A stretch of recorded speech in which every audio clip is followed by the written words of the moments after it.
Yetalo bareda jecha kande fadhe Sivar fadhe Yesus ko gitara baatadhe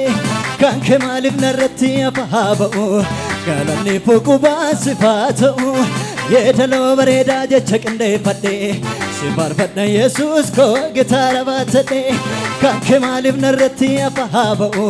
Galanni fuquba sifaa ta'u Yetalo bareda jecha kande fadhe Barfadha Yesus ko gitara baatadhe Kan kee maaliif narratti afaa ba'u Galanni fuquba sifaa ta'u Galata siif fideera galanni kan keeti Faarfannaa siif fideera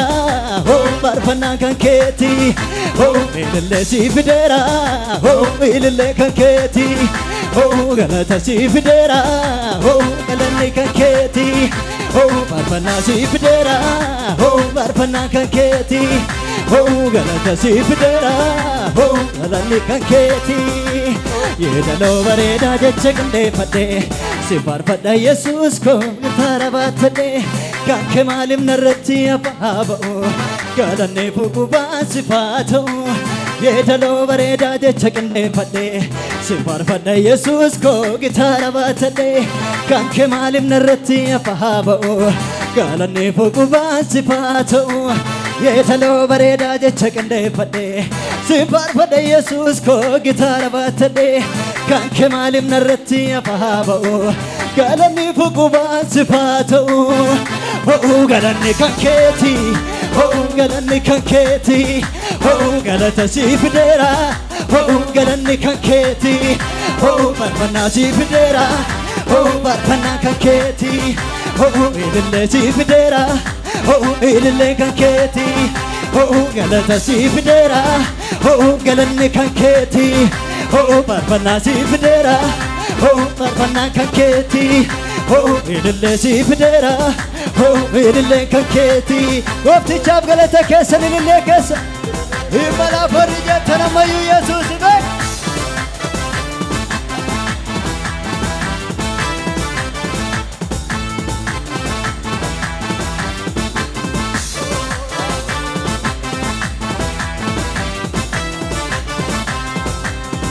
Intarkaanfannaa inuma keenya lafa Waaqayyo nuun jedhe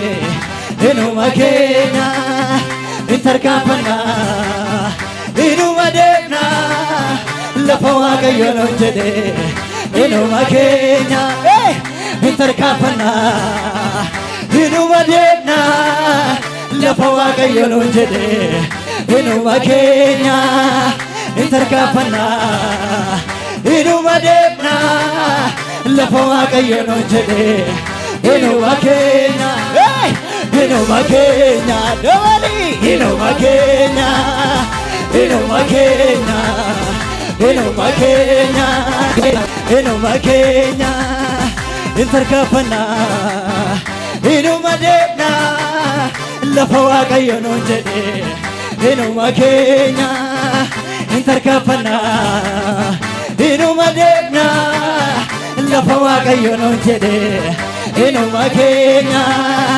Intarkaanfannaa inuma deemna